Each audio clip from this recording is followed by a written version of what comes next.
Guys हम लोग discuss करेंगे इंफ्रास्ट्रक्चर इन्वेस्टमेंट ट्रस्ट के बारे में। बहुत ही ज्यादा इंपॉर्टेंट टॉपिक है। देखिए, सबसे पहली चीज तो मैं आपको एक जनरल सा आइडिया देता हूं इंफ्रास्ट्रक्चर इन्वेस्टमेंट ट्रस्ट के बारे में। तो यहां पर इन्वेस्टमेंट पर आप ध्यान दीजिएगा, ठीक है। तो ये एक प्रकार का म्यूचुअल फंड हम लोग को देखने को मिलता है, एक टाइप का म्यूचुअल फंड है। जैसे कि म्यूचुअल फंड के जरिए, या फिर आप ये मान के चलो कि कई बार आप लोग इन्वेस्टमेंट्स करते हैं, है ना। हम लोग अक्सर जो है वो इन्वेस्टमेंट करते हैं, वेरियस कंपनीज के शेयर वगैरह परचेज कर लेते हैं। तो बिल्कुल सेम उसी तरीके का है इंफ्रास्ट्रक्चर इन्वेस्टमेंट ट्रस्ट। ये इन्वेस्टर्स को जो है वो ऑफर करता है, मतलब इन्वेस्टर्स को वेरियस तरह तरह के इंफ्रास्ट्रक्चर से रिलेटेड इन्वेस्टमेंट में इन्वेस्ट करने के ऑफर देता है ये इंफ्रास्ट्रक्चर इन्वेस्टमेंट ट्रस्ट।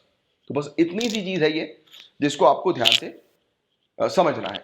तो बेसिक सी चीज, पहली बात तो ये वाली चीज आपको समझ में आ गई होगी, एक प्रकार का इन्वेस्टमेंट टूल आप कह सकते हैं, वो भी इंफ्रास्ट्रक्चर के लिए, कि लोग जो है वो इंफ्रास्ट्रक्चर प्रोजेक्ट्स में जो है इन्वेस्टमेंट कर सकें। तो उसके लिए इंफ्रास्ट्रक्चर इन्वेस्टमेंट ट्रस्ट हम लोग को देखने को मिलते हैं। क्लियर। अब देखो, अभी और भी बात करेंगे, थ्योरेटिकली भी इसके बारे में जो है वो चर्चा करेंगे, बट एक बेसिक सा आइडिया जो है आपको लगना चाहिए इस टॉपिक से रिलेटेड, तो वो मैंने अभी आपको बताया। एंड ये टॉपिक अभी न्यूज में क्यों आया वो चीज समझिए। Canadian pension plan investment board और ऑन्टेरियो टीचर्स पेंशन प्लान, तो ये एंकर इन्वेस्टर्स जो है वो होंगे इंफ्रास्ट्रक्चर इन्वेस्टमेंट ट्रस्ट के, जो कि एनएचएआई के हम लोग को देखने को मिलने वाले हैं। नहीं कि एनएचएआई के प्रोजेक्ट के देखने को वाले, कंप्लीटली एनएचएआई की बात नहीं हो रही है, right. National highway authority of India की कंप्लीटली बात नहीं हो रही है। National highway authority of India के कुछ 5 ऑपरेटिंग टोल रोड्स प्रोजेक्ट्स हैं। इसकी एग्रीगेट लेंथ जो होगी रोड की वो 390 किलोमीटर के आसपास की होगी। तो बताया जा रहा है कि अभी इनिशियली जो इंफ्रास्ट्रक्चर इन्वेस्टमेंट ट्रस्ट जो होगा वो इनिशियली 5 ही रोड के लिए हमें देखने को मिल रहा है। मतलब कि 5 रोड को बनाने के लिए जो फंडिंग्स जब अब आएगी, तो वो फंड जो है वो इन्वेस्टमेंट के थ्रू लाई जाएगी। देखो सिंपल तौर से और समझो, इस चीज को समझो आप। एक कंपनी होती है, ठीक है, लेट्स से कि एक कोई XYZ एक कंपनी है। ये कंपनी जो है वो अपनी एक ब्रांच जो है वो खोलना चाहती है ABC।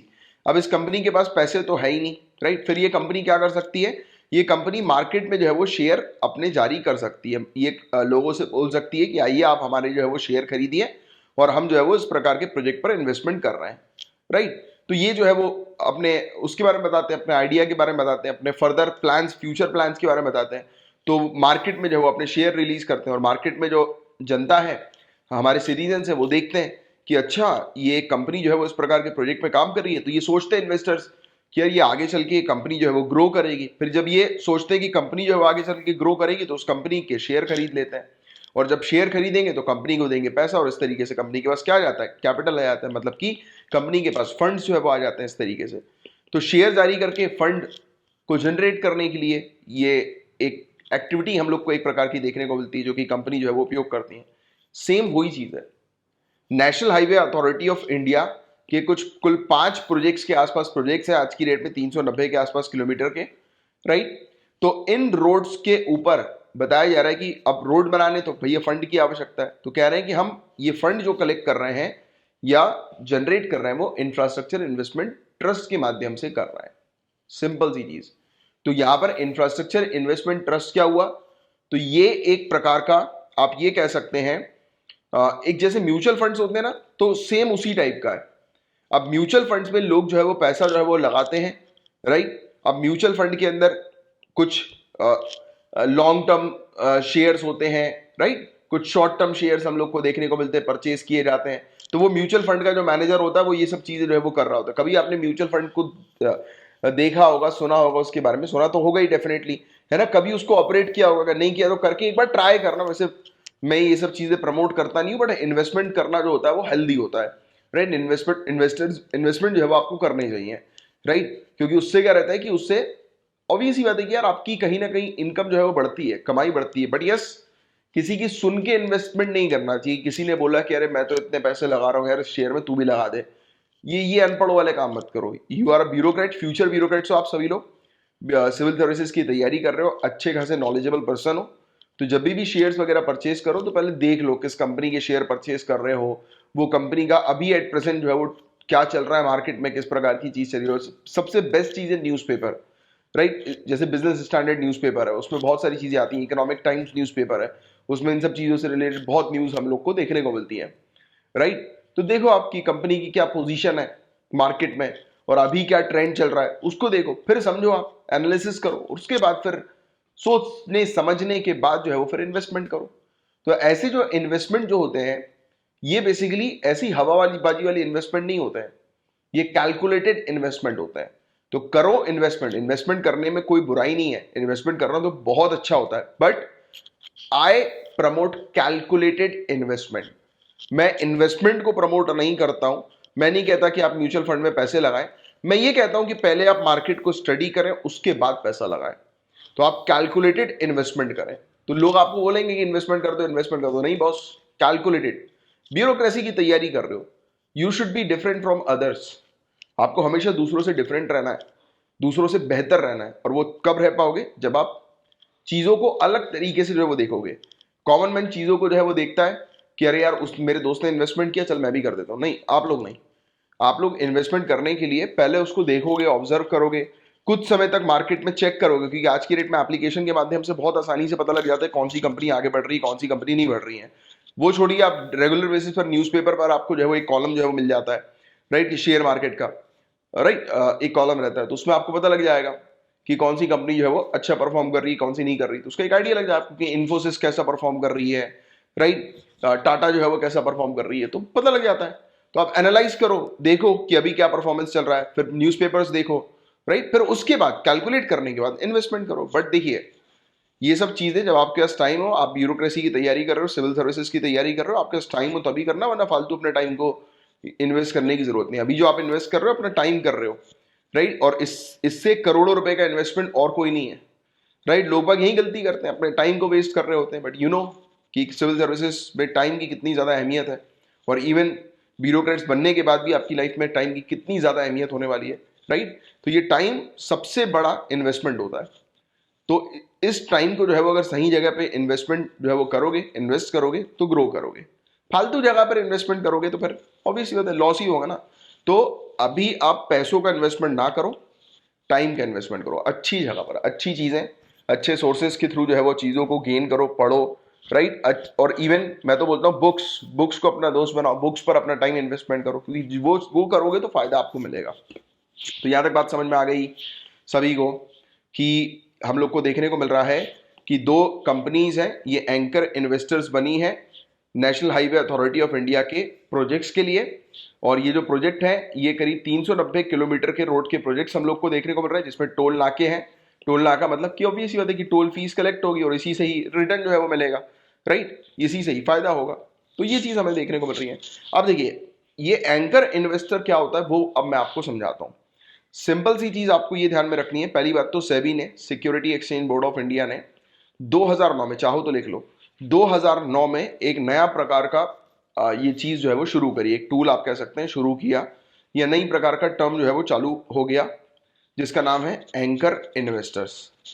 अब एंकर, तो कुछ ऐसे लोग होते हैं, एंकर नाम से ही समझ में आ रहा है, कुछ ऐसे लोग होते हैं कि जिनके सिर्फ प्रेजेंस से ही एक कंपनी कि मार्केट में वैल्यू अचानक से बढ़ जाती है, एक कंपनी के शेयर जो होते हैं वो अचानक से बढ़ जाते हैं। एग्जांपल के तौर पर गाइस, आपको पता है कि अगर कोई एक मार्केट का लमसम पर्सन, मतलब रिच व्यक्ति, कोई एक मार्केट का रिच नामी जामी व्यक्ति अगर वो किसी कंपनी में इन्वेस्टमेंट करेगा, तो आसपास के जितने भी लोग हैं वो सबके सब उस कंपनी में इन्वेस्टमेंट करना शुरू कर देंगे। यही होता है, यही थिंकिंग होती है लोगों की जनरली।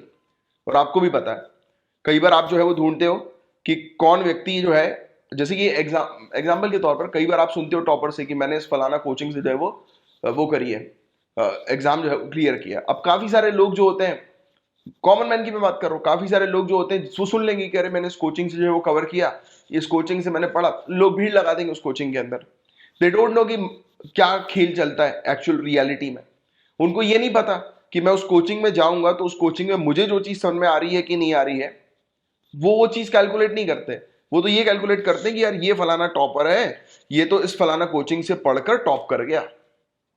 भैया, आप कर रहे हो सिविल सर्विसेज एग्जामिनेशन की तैयारी, आपके माथे में, माइंड में, आपके ब्रेन में जो है वो चीजें बैठनी चाहिए। This is very important.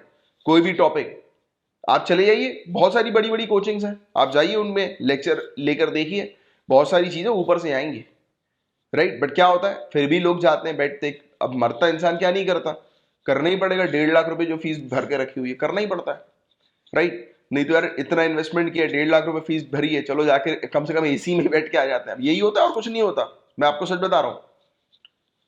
क्योंकि पढ़ाई जो चीजें जाती है ना, वो बेसिक से नहीं पढ़ाई जाती बड़ी बड़ी कोचिंग में। वो तो उठाएंगे एक टॉपिक, और जितना मैं आपको जो तरीके से सिंपलेस्ट तरीके से समझाता हूँ ना, नहीं समझाया जाता। वो तो उठाएंगे, बता देंगे इंफ्रास्ट्रक्चर इन्वेस्टमेंट ट्रस्ट जो है वो इनिशियली उसका पोर्टफोलियो जो है वो 390 किलोमीटर की रोड को बनाने तक है। उनको क्या, उन्होंने ये चीज पढ़ा कर आगे बढ़ गए। उन्होंने ये चीज पढ़ा दी कि ये फलाना दो कंपनीज हैं, उन्होंने जो इन्वेस्टमेंट किया, ये एंकर इन्वेस्टर है, आगे बढ़ गए। क्योंकि उन्हें पता है कि जो स्टूडेंट आकर बैठे हैं वो एंकर इन्वेस्टर्स के बारे में जानते होंगे, राइट। और बट मैं जो पढ़ाता हूं, मैं किस टाइप से पढ़ाता हूं कि भैया मुझे पता है कि मेरे पास अगर कोई स्टूडेंट, न्यू स्टूडेंट भी आया बिल्कुल बेसिक से अपनी तैयारी करना है, तो उसके भी बेसिक्स क्लियर होने चाहिए। क्योंकि ये वाली चीज अगर आपकी क्लियर हो गई, ये फाउंडेशन, देखो क्या होता है घर बनाने में, अगर आपने नींव जो है वो उसकी मजबूत रखी है तो आपका घर नहीं टूटेगा। बट अगर उसकी नींव ही कमजोर है, बेसिक्स ही कमजोर है, तो टूटना तय है, उसका पक्का है। कुछ समय तक बैलेंस कर जाएगा, फिर गिरेगा। तो मैं आपकी नींव मजबूत करता हूं, क्योंकि मुझे पता है कि एक बार बेसिक्स पर काम मैंने कर दिया आपका, तो ऑटोमेटिकली आपको फिर कोई नहीं रोकेगा। अब कितना भी यूपीएससी घुमा के क्वेश्चन पूछे, आप उस क्वेश्चन का आंसर दे पाओगे। तो द थिंग इज कि कोई भी टॉपिक को अब समझो, उस पर अंडरस्टैंडिंग बिल्डअप करो। This is most important in civil services, understanding my point और नॉट। तो ये चीज, अब किसी ने बोल दिया कि यार ये फलाना कोचिंग से पढ़ा, भीड़ लगा लेते लोग। और कई बार देखो यार, मैं आपको रियलिटी बताता हूँ, मैंने तो ये चीज पर्सनली भी एक कोचिंग वाले से ही सुनी है, वेल एस्टेब्लिश कोचिंग वाले के ओनर से। मैं मतलब कोचिंग के अंदर जाके एम्प्लॉय से भी नहीं, डायरेक्ट ओनर से ये वाली बात क्लियरली सुनी है कि एक फलाना टॉपर की तरफ से जो है वो इतने अमाउंट की जो है वो आ गया था ऑफर कि आप जो है वो इतना अमाउंट दे दें तो आप मेरी फोटो जो है वो लगा सकते हैं। ये एक टॉपर की तरफ से आया, और काफी सारी कोचिंगों की तरफ से भी टॉपर्स के पास जाता है। सीटें बिकती हैं, नाम बिकता है बॉस। आप जिस दिन IAS आपके नाम के आगे लगेगा, जिस दिन लिस्ट, फाइनल लिस्ट आई और आपका नाम जिस दिन डिस्प्ले हुआ वहां पर फाइनल लिस्ट में, सबसे पहले आपके पास कोचिंग हो, मीडिया के फोन तो आएंगे डेफिनेटली, कोचिंग वालों के फोन आएंगे कि सर हम आपका नाम जो है वो लगा देते हैं, हम आपके घर पे एक फॉर्च्यूनर भिजवा रहे हैं, या हम आपके घर पे, आप जो बोलें, मतलब जो भी आपकी रिक्वायरमेंट बताएं।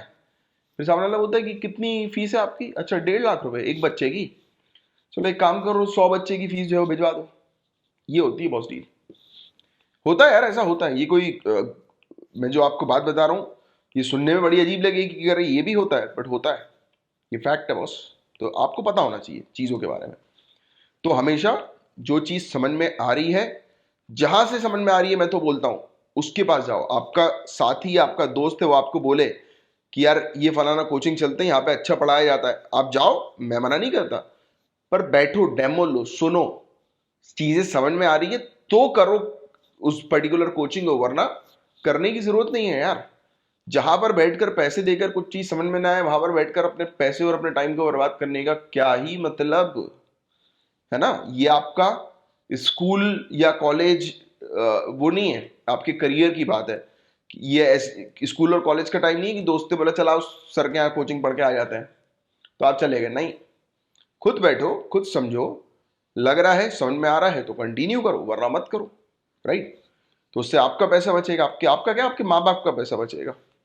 और अगर आप कमा रहे हो, अभी पैसा लगा रहे हो, तो आपका ही पैसा बचेगा, है ना। चलो, तो यहां तक ये बातें जो है वो समझ में आ गई। मैं आपको एंकर इन्वेस्टर जो है वो बता रहा था, मैंने अभी तक आपको बता दिया कि एंकर इन्वेस्टर एक तो ये व्यक्ति होता है जो एक नामी जामी व्यक्ति होता है, जिसका नाम होता है ना। वो अगर फलाना किसी कंपनी में जो है वो अगर इन्वेस्टमेंट कर दे और मार्केट में ये चीज लीक कर देते हैं कंपनी वाले, राइट, क्योंकि लाया ही इसीलिए जाता है ना, उस पर्टिकुलर कंपनी के शेयर को पॉपुलर करने के लिए। और आपको बता दूं, IPO, इनिशियल पब्लिक ऑफर्स या ऑफरिंग, तो IPO से पहले ही ये एंकर इन्वेस्टर जो है वो आ जाते हैं। क्यों? IPO का मतलब तो समझते हो ना। IPO मतलब सिंपल शब्दों में, अगर एक कंपनी पहली बार अपना शेयर जो है वो रिलीज कर रही है मार्केट में, तो उसको IPO कहते हैं। फर्स्ट टाइम शेयर जब मार्केट में रिलीज होता है, राइट, प्राइमरी मार्केट में, फिर वो सेकेंडरी मार्केट, वो इसमें चला जाता है, शेयर बाजार में चला जाता है, राइट। फिर वो खरीदारी बिक्री फिर फाइनली चलती रहती है। बट एक कंपनी की तरफ से जब फर्स्ट टाइम एक शेयर रिलीज होता है, that is called IPO, right, initial public offers या ऑफरिंग, राइट। तो ये जब आईपीओ आता है तो इससे पहले ही कंपनी वाले जो है वो एंकर इन्वेस्टर को पिक्चर में ले आते हैं, राइट, जिससे कि एक हाइप मार्केट में क्रिएट हो जाए कि अरे इस फलाना व्यक्ति ने इस कंपनी में इन्वेस्टमेंट किया है तो हम भी जो है वो इन्वेस्टमेंट करें। But let me tell you one more condition comes with this, कि हर एक एंकर इन्वेस्टर को मिनिमम 10 करोड़ रुपया इन्वेस्टमेंट करना होगा। मिनिमम 10 करोड़ रुपया क्लियरली जो है वो SEBI, security exchange board of India ने जब 2009 में इस चीज को लेकर आई थी तो क्लियरली ये वाली बात जो है वो कही थी। तो ये दो चीजें आप ध्यान में रखो, एक तो एंकर इन्वेस्टर्स की ये स्टोरी जो मैंने भी आपको समझाई कि एक ऐसा व्यक्ति जो कि एक बड़े मार्केट को जो है वो इन्फ्लुएंस कर सकता है। एंकर है ना, एंकर का काम क्या है? अभी टीवी शो में एंकर का काम क्या होता है? प्रमोट करना, राइट, वेरियस चीजों को। एंकर आके तो बताता है ना कि ये देखो हमारा शो कैसा है, राइट, और ये फलाना पार्टिसिपेंट कैसे हैं, कंटेस्टेंट जो है वो कैसे हैं, राइट। बीच बीच में उनका जो वो नहीं होते, आपको पता हो कई बार जो टीवी वगैरह में जो शोज वगैरह चल रहे होते हैं तो उसमें जो लोग इन्वेस्टमेंट्स वगैरह करते हैं, राइट, स्पॉन्सर्स जो होते हैं शो के, तो उनके नाम लिए जाते हैं कि ये फलाना, अलग अलग प्रोडक्ट के नाम ले लेते हैं वो लोग कि ये फलाना ने इन्वेस्ट, मतलब ये हमारे स्पॉन्सर है, ये हमारी स्पॉन्सर की लिस्ट है। सलमान खान तक बोलता है बिग बॉस में, सुना होगा आपने ध्यान से, तो कितने सारे प्रोडक्ट की मार्केटिंग करते हैं वो, राइट। तो वही चीज है, तो एंकर का काम क्या है? मार्केटिंग करना, बढ़ाना, प्रमोट करना। तो ये कंपनी को प्रमोट करने के लिए एंकर इन्वेस्टर होते हैं। बट देखिए एंकर इन्वेस्टमेंट भी 10 करोड़ रुपए खर्च कर रहा है, मतलब इन्वेस्ट कर रहा है, तो ऑब्वियस ही बात है ये बड़ा अमाउंट है, 10 करोड़। और बेवकूफ 10 करोड़ रुपीस इन्वेस्टमेंट जो है वो नहीं करेगा। तो ऑब्वियस ही बात है कि उस एंकर इन्वेस्टर को लगा होगा कंपनी में कुछ खासियत, तो इसलिए इन्वेस्टमेंट किया होगा, राइट, वरना नहीं करते लोग। और फिर इसी चीज को देखकर फिर दूसरे पब्लिक मार्केट में दूसरे लोग जो होते हैं वो इन्वेस्टमेंट करने लगते हैं। वो कैलकुलेटेड इन्वेस्टमेंट जो है वो नहीं करते। और आप ब्यूरोक्रेसी की तैयारी कर रहे हो, आपको हमेशा जो इन्वेस्टमेंट करना है कैलकुलेटेड इन्वेस्टमेंट करना है, ठीक है। तो थोड़ी ज्यादा बात जो है वो मैंने इसमें आपको बता दी, और मैं अब उम्मीद करता हूँ एंकर इन्वेस्टर्स भी कौन होते हैं ये भी आपको समझ में आ गया होगा और ये पूरी चीज आपको क्लियर हो गई होगी। तो NHAI के कुछ प्रोजेक्ट्स हैं तो उस पर जो है ये लोग इन्वेस्टमेंट जो है वो करेंगे। बताया जा रहा है कि ये दोनों इन्वेस्टर्स इन प्रोजेक्ट्स के 25% स्टेक, यानी कि हर एक के पास, मतलब टोटल 50% के शेयर जो है वो ऑलरेडी इस प्रोजेक्ट के जा चुके हैं इन दोनों के पास। और NHAI के पास खुद के पास मिनिमम 15% की वो होगी, होल्डिंग होगी, इक्विटी, और बाकी रिमेनिंग जो होगा वो पब्लिक को दे दिया जाएगा, वो भी इंडियन पब्लिक को, डोमेस्टिक इंस्टीट्यूशनल इन्वेस्टर्स को जो है वो दे दिया जाएगा। तो ये है गाइस पूरा ओवरऑल टॉपिक जो कि न्यूज़ में था। अब थोड़ा सा मैंने आपको, हालांकि पहले भी इंफ्रास्ट्रक्चर इन्वेस्टमेंट ट्रस्ट क्या होते हैं उसकी एक स्टोरी के माध्यम से आपको बहुत अच्छे से समझा दिया है, बट फिर भी अभी थ्योरी के थ्रू जो है हम लोग इस चीज़ को देख लेते हैं जिससे कि और बेटर तरीके से ये टॉपिक आपको समझ में आ जाएगा। ये बिल्कुल वैसे ही है जैसे म्यूचुअल फंड्स होते हैं। ये क्या करते हैं, अलग अलग कैटेगरीज ऑफ इन्वेस्टर से इन्वेस्टमेंट जो है वो खींच के लाते हैं, फंड जो है वो जुटाते हैं, राइट, इन्वेस्टमेंट जो है वो जुटाते हैं, और उसे फिर ये इन्वेस्ट करते हैं कंप्लीटेड या फिर रेवेन्यू जनरेटिंग इंफ्रास्ट्रक्चर प्रोजेक्ट्स में। मतलब कुल मिला के ये मान के चलो कि लोग बाग जो है वो किसी प्रोजेक्ट पर इन्वेस्टमेंट नहीं करते हैं, पॉइंट टू बी नोटेड। लोग बाग इन्वेस्टमेंट करते हैं मतलब इंफ्रास्ट्रक्चर इन्वेस्टमेंट ट्रस्ट के पास, और फिर इंफ्रास्ट्रक्चर इन्वेस्टमेंट ट्रस्ट जो है वो उन लोगों के बिहाफ में अलग अलग प्रोजेक्ट्स पर जो है वो इन्वेस्टमेंट करती है, और अलग अलग प्रोजेक्ट्स पर अपने हिसाब से कि किसी प्रोजेक्ट में उनको लगता है कि अरे यार ये प्रोजेक्ट जो है वो ग्रो अच्छा करेगा, तो इस पर जो है वो लेट्स से कि 70% इन्होंने अपने पूरा अमाउंट जो है वो डाल दिया। किसी पे लगा कि अरे यार कम जो है वो ये इन्वेस्टमेंट करेगा तो 1 पे 10 डाल दिया। किसी पे लगा कि रिस्क बहुत ज्यादा तो सिर्फ 5% इन्वेस्टमेंट डाला। किसी पे लगा कि अरे यार चलो ठीक है मॉडरेट है तो इसके अंदर लेट से कि 20 या 25% जो है वो इन्वेस्टमेंट डाल दिया इन्होंने, राइट, या फिर 15% के आसपास जो है वो इन्वेस्टमेंट डाल दी, जो भी है वो जितना भी फिगर जो है वो रिमेनिंग बचा तो एक में डाल दिया उन्होंने। मतलब कुल मिलाकर ये इंफ्रास्ट्रक्चर इन्वेस्टमेंट ट्रस्ट जो है वो म्यूचुअल फंड जैसा काम करती है ना। आपने कभी म्यूचुअल फंड को देखा होगा एप्स वगैरह में, तो आप देखना कि स्मॉल कैप्स, लार्ज कैप्स, उसमें हम लोग को अलग अलग देखने को मिलते हैं कॉलम्स, राइट। तो वो आपका, आप जब भी म्यूचुअल फंड लेते हो तो वो किसी मैनेजर के अंडर लेते हो आप, और वो आपका जो मैनेजर होता है वो आपके बिहाफ में सही जगह पर अपने हिसाब से, क्योंकि वो खुद एक इन्वेस्टर होता है, राइट, क्वालिफाइड या सर्टिफाइड इन्वेस्टर्स, तो फिर वो जो है वो आपके बिहाफ में जो है यानी कि आपके पैसों को सही जगह पर और उसको बढ़ाने के लिए जो है वो दिमाग लगाता है। तो ये चीज होती है, और फिर उसका कमीशन भी होता है ना। तो ये चीज होती है इंफ्रास्ट्रक्चर इन्वेस्टमेंट ट्रस्ट के अंदर भी, राइट, कि यहां पर जो पैसा जो हम लोग को देखने को मिलता है अलग अलग इन्वेस्टर से लेकर ये इन्वेस्ट करते हैं अलग अलग प्रोजेक्ट्स पर, और फिर ये रिटर्न इन्वेस्टर्स के लिए जो है वो जुटाते हैं और अपने पास भी अपना भी प्रॉफिट जो है वो करते हैं। और इसे पूरी तरह से सेबी जो है वो रेगुलेट करती है। SEBI infrastructure investment trust regulation 2014 के अंडर ये हमें देखने को मिलता है, और इंडियन ट्रस्ट एक्ट 1882 के अंडर ये वाली चीज हमें देखने को मिलती है। इसका स्ट्रक्चर क्या है? इसमें ट्रस्टी होते हैं, इसमें स्पॉन्सर्स होते हैं, इसमें इन्वेस्टमेंट मैनेजर होते हैं, देखो इन्वेस्टमेंट मैनेजर, और इसमें प्रोजेक्ट मैनेजर भी होता है। अब ट्रस्टी जो होती है उसे सर्टिफाई करती है सेबी। इनके पास रिस्पॉन्सिबिलिटी थी इंस्पेक्ट करने की, मॉनिटर करने की कि इंफ्रास्ट्रक्चर इन्वेस्टमेंट ट्रस्ट की क्या परफॉर्मेंस चल रही है, वो ग्रो कर रहे हैं या नहीं कर रहे, कहीं पर कोई घोटाला तो नहीं हो रहा, तो उसको मॉनिटर किया जाता है ट्रस्टी के द्वारा। स्पॉन्सर्स कौन होते हैं? तो ये प्रमोटर्स होते हैं कंपनी के, राइट, जो कि इंफ्रास्ट्रक्चर इन्वेस्टमेंट ट्रस्ट जो है वो सेटअप करते हैं। मतलब इनिशियल जिनका पैसा जो है वो फलाना इन्वेस्टमेंट में या अलग अलग प्रोजेक्ट्स में जो है वो लगाया जाता है कलेक्टिवली। और फिर इन्वेस्टमेंट मैनेजर होता है, इसको पावर दी जाती है कि ये सुपरवाइज करे पूरे एसेट्स को, यानी कि कौन सी प्रोजेक्ट्स, कौन सी प्रॉपर्टी जो है वो जिसमें इन्वेस्ट करना जो है वो ठीक है कि नहीं, राइट, और फिर फर्दर इन्वेस्टमेंट करे। तो ये इन्वेस्टमेंट मैनेजर का ये काम होता है कि उस प्रोजेक्ट की स्टडी करके उस पर इन्वेस्टमेंट करे। फिर प्रोजेक्ट मैनेजर का काम क्या होता है? ओवरऑल जो इंफ्रास्ट्रक्चर इन्वेस्टमेंट ट्रस्ट जो हमें देखने को मिलता है उसके प्रोजेक्ट्स को एग्जीक्यूट करें, राइट। तो ये चीज इस प्रकार से हम लोग को ये 4 स्ट्रक्चर्स इंफ्रास्ट्रक्चर इन्वेस्टमेंट ट्रस्ट के हमें देखने को मिलते हैं। अब इसके फीचर्स क्या है इंफ्रास्ट्रक्चर इन्वेस्टमेंट ट्रस्ट के? तो that is not at all important, but फिर भी सुन लो बस इन जनरल। तो मैंडेटरी डिस्ट्रीब्यूशन 90% का होना चाहिए नेट डिस्ट्रीब्यूटेबल कैश फ्लोज का, राइट, यूनिट इन्वेस्टर्स को, मतलब कि आप जितना भी कमा रहे हो उसका 90% जो है आप कैश फ्लो किसको डिस्ट्रीब्यूट करोगे? इन्वेस्टर को डिस्ट्रीब्यूट करोगे। जिसमें लेवरेज कैप जो होना चाहिए वो 70% का होना चाहिए, राइट, नेट एसेट वैल्यू का। अब ये क्या है लेवरेज कैप? तो लेवरेज का मतलब मैं आपको सिंपल शब्दों में समझाऊं कि डेट, लोन लेकर इन्वेस्टमेंट करना, डेट यानी कि बोरो करके इन्वेस्टमेंट करना, मतलब सीधी सिंपल बात है कि प्रमोटर जो है वो क्लियरली यहां पर मेंशन है, प्रमोटर अपना 30% पैसा लगाएंगे और 70% जो पैसा होगा वो मार्केट से उठाकर लगा दिया जाएगा, right. And a cap on exposure to assets under construction. देखो अंडर कंस्ट्रक्शन जो पर्टिकुलर प्रॉपर्टी होती है या इंफ्रास्ट्रक्चर जो है, तो उस पर आपको जो है वो कैप लगाना है, मतलब उस पर पूरा पैसा जो है वो एकदम से नहीं डाल देना है, क्योंकि वो प्रोजेक्ट जो है वो अभी कंप्लीट नहीं हुआ है, अंडर कंस्ट्रक्शन है। कल को अगर किसी भी चीज के चलते वो प्रोजेक्ट रुक जाता है तो ह्यूज पब्लिक का, ज्यादा मात्रा में जो पब्लिक है जिसने इन्वेस्टमेंट किया है, जिसने ट्रस्ट किया है इस पर्टिकुलर ट्रस्ट के ऊपर, राइट, पब्लिक ने जो विश्वास अपना दिखाया है, तो वो विश्वास टूट सकता है। और ऐसा ना हो इसलिए ऑब्वियस ही बात है ये सेबी बताती है, क्योंकि अल्टीमेटली सेबी को क्या चाहिए कि यार हमारी पब्लिक जो है, हमारे इंडियन सिटीजन जो है, उनका ट्रस्ट नहीं टूटना चाहिए इन्वेस्टमेंट्स के ऊपर, राइट। इन्वेस्टमेंट्स करने के लिए उनको पता होना चाहिए पब्लिक को कि कहीं पर देखो, इसका मतलब ये नहीं कि सेबी ये चीज बोलती है कि आप गलत जगह इन्वेस्टमेंट करो और डूब जाओ, हम आपको बचा लेंगे, नहीं। ये चेक करती है कि जो भी कंपनीज इस प्रकार की हैं, ये कंपनी जो है वो कहीं पब्लिक का पैसा ना डुबा दे, तो उनको रेगुलेट करती हैं सेबी, राइट। तो ये वाली चीज भी आपको इस प्रकार से पता होनी चाहिए। और स्पॉन्सर जो हम लोग को देखने को मिलते हैं इंफ्रास्ट्रक्चर इन्वेस्टमेंट ट्रस्ट के, तो ये सेटअप करते हैं इंफ्रास्ट्रक्चर इन्वेस्टमेंट ट्रस्ट को और अपॉइंट करते हैं ट्रस्टी को। और स्पॉन्सर जो होते हैं उनके पास मिनिमम 15% होना चाहिए यूनिट्स जो इशू की जाती है इंफ्रास्ट्रक्चर इन्वेस्टमेंट ट्रस्ट के द्वारा। और इनका लॉक इन पीरियड 3 साल का होना चाहिए कि ये भग ना जाए, राइट, जिससे कि स्पॉन्सर है ना। तो ये चीज, और पब्लिक के बीच में ट्रस्ट जो है वो रहे कि हाँ स्पॉन्सर का 15% और 3 साल से बरकरार है स्पॉन्सर।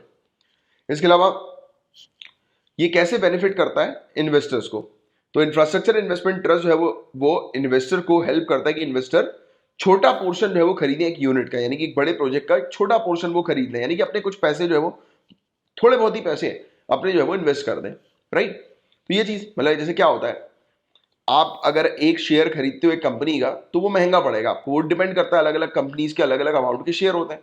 बट म्यूचुअल फंड में आप जो है वो अपनी तरफ से, इनकी भी एक कुछ मिनिमम वैल्यू होती है 500,000, तो आप अपनी तरफ से उससे जो है वो स्टार्ट कर सकते हो, राइट, कि जितना आपको जो है वो करना है।